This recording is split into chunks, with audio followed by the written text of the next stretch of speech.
কি কি উপকরণ লাগছে দেখি। কুচো চিংড়ি মাছ কেটে রেখেছিলাম নুন হলুদ মাখিয়ে। এটা পেঁয়াজ আর টমেটো বাটা, জিরে গুঁড়ো, কালো জিরে, ছোটো এলাচ, লবঙ্গ, দারচিনি। পটলটা আমি এরকম করে ছুলে রেখে দিয়েছিলাম। কিভাবে ছুলেছি সেটা তোমাদের দেখাবো পরে। এটা নারকেল বাটা আছে, একটু টক দই আছে, এটা সর্ষে বাটা, আর এখানে আছে লবণ, কাশ্মীরি রেড চিলি পাউডার আর চিলি, আর এটা আদা রসুন পেস্ট। চলো তাহলে তোমাদের দেখাই কিভাবে আমি রান্নাটা শুরু করছি। চলো।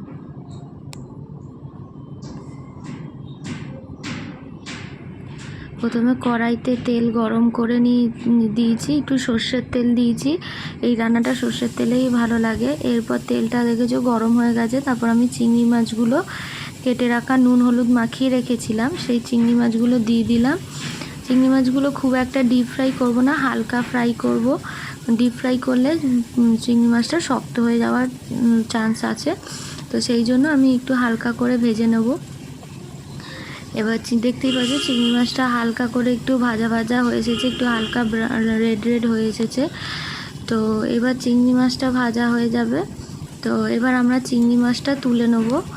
চিংড়ি মাছটা তুলে একটা ছোট প্লেটে রেখে দেবো।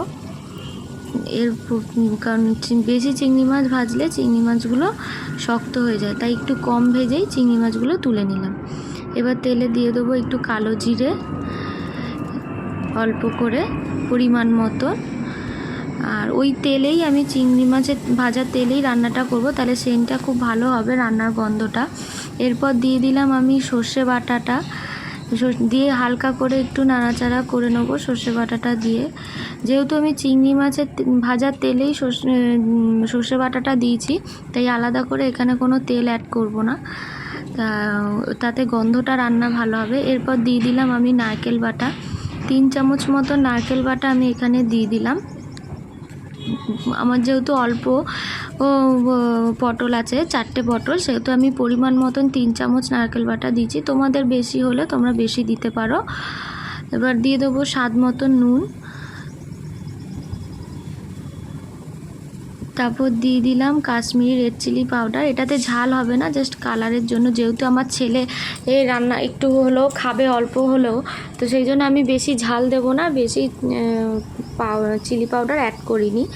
তো এবার ভেজে রাখা চিংড়ি মাছগুলো এর মধ্যে দিয়ে দিলাম। দিয়ে একটু হালকা নাড়াচাড়া করে একটু যখন ফ্রাই হয়ে যাবে, একটু হলুদ গুঁড়ো দিয়ে দেবো। দিয়ে হালকা করে নাড়াচাড়া করে একটু ভেজে নেব।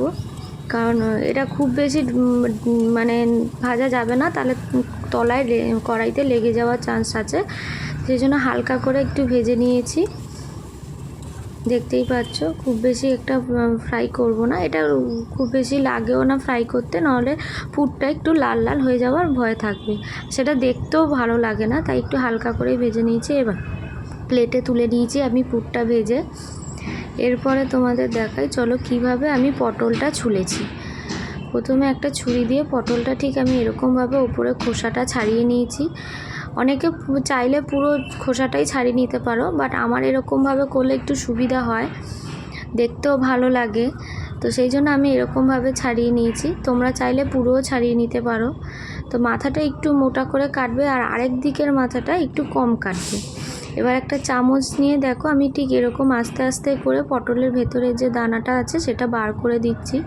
এই কাজটা খুব সাবধানে ধীরে ধীরে করতে হবে, না হলে পটলটা ফেটে যাওয়ার চান্স আছে।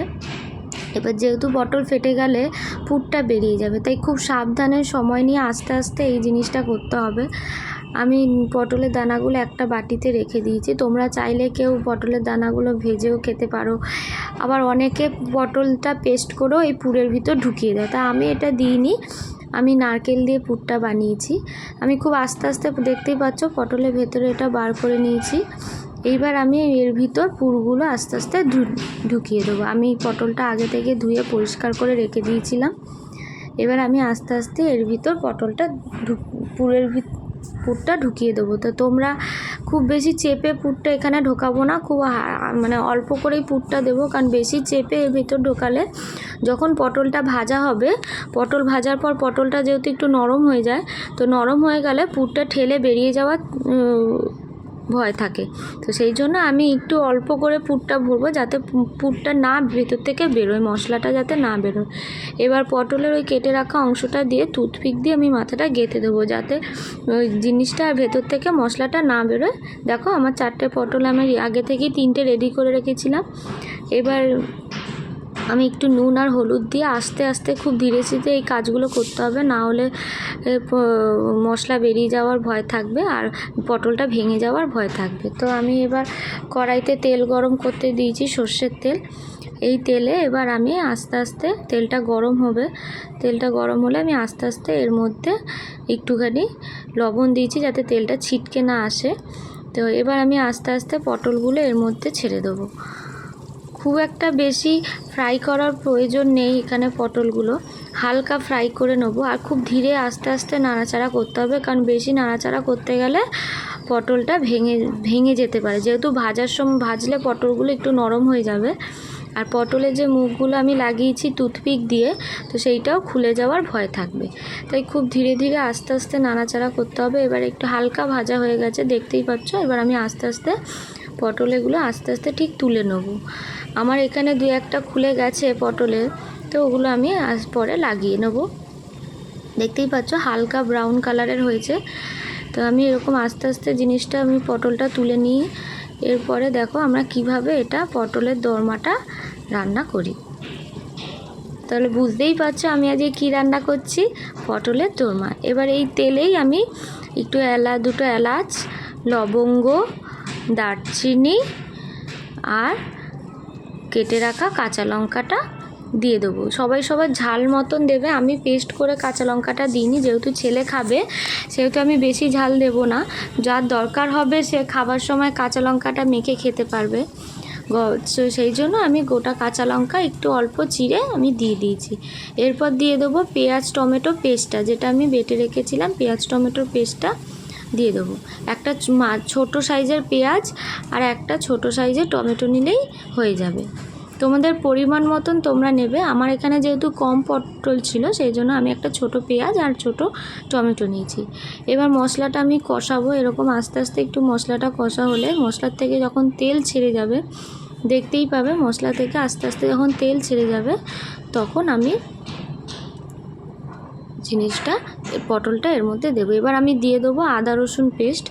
এটা ভালো করে একটু নাড়াচাড়া করে কষাতে হবে, যতক্ষণ না মশলাটা থেকে তেল ছাড়ছে ততক্ষণ মশলাটা কষাতে হবে। আর এটা মিডিয়াম ফ্লেমেই করতে পারো, কারণ বেশি হাই করে দিলে, গ্যাসের পাওয়ার হাই করে দিলে তাহলে মশলাটা নিচ থেকে ধরে যাবে। এবার দেখতেই পাচ্ছ আমার মশলা থেকে একটু একটু তেল ছাড়তে শুরু করেছে। তো আমি এর মধ্যে অ্যাড করলাম জিরে গুঁড়ো, একটু গন্ধটা ভালো হয়, তো একটু জিরে গুঁড়ো দিয়ে হালকা করে নাড়াচাড়া করে নেব। মশলাটা যত কষা হোক আস্তে আস্তে। দেখতেই পাচ্ছ একটু তেল ছাড়তে শুরু করেছে মশলা দিয়ে। এবার আমি এর মধ্যে একটু পরিমাণ মতন লবণ, স্বাদ মতন লবণ দিয়ে দিলাম। একটু কম লবণই দেবো, কেননা আমি আগে পটল ভাজার সময় তেলে অল্প করে লবণ দিয়েছিলাম, তো সেই জন্য আমি এখানে অল্প করেই লবণ দিলাম। এবার দিয়ে দিয়েছি হলুদ গুঁড়ো আর red chilli powder, Kashmiri red chilli powder. এখানে কালারটা হবে বাট ঝাল হবে না, তো সেই জন্য আমি এটা ইউজ করেছি। তো এবার দেখো এখানে আমার মশলা দিয়ে তেল ছাড়তে শুরু করে দিয়েছে, তোমরা দেখতেই পাচ্ছ। অনেকে এখানে পেঁয়াজ রসুন পেস্টটা যেটা আমি দিয়েছি, অনেকে এর বদলে সর্ষে বাটা দিয়েও করতে পারো। সর্ষে বাটা, এই পেঁয়াজ টমেটোর বদলে সর্ষে বাটা দিয়ে ঝোলটাও ভালো লাগে, তা আমি আজকে পেঁয়াজ রসুন দিয়েই করেছি। দেখো মশলা থেকে আমার তেল ছাড়তে শুরু করে দিয়েছে। আমার এবার মশলাটা সম্পূর্ণ কষানো হয়ে গেছে। এবার আমি এর মধ্যে অ্যাড করব টক দই। 2 টেবিল স্পুন আমি টক দই অ্যাড করলাম, যাতে একটু খেতে স্বাদ হবে টক দইতে।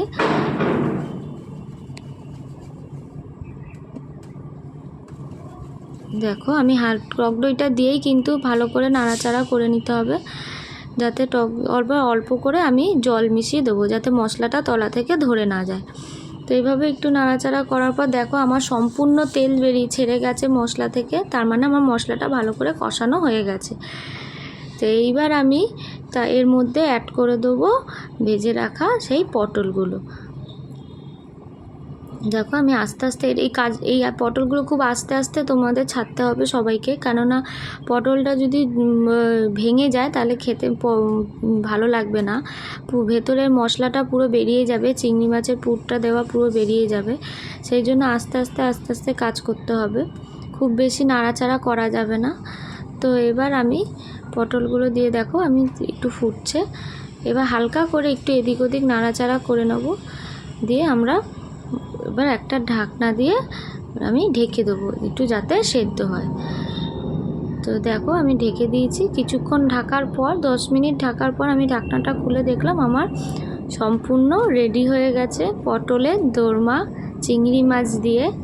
ধ্রুবানের খুব পছন্দের মাছ চিংড়ি মাছ, ও খেতে খুব ভালোবাসে, জানিও পটলটা খাবে না, ভেতর থেকে বার করে চিংড়ি মাছটাই খাবে। তো দেখো আমি এবার প্লেটে সার্ভ করছি, এবার একটা একটা করে খুব আস্তে আস্তে তুলে নেব, নাহলে পটলগুলো খুব ভেঙে যাবে, যেহেতু নরম হয়ে গেছে এখন পটলগুলো।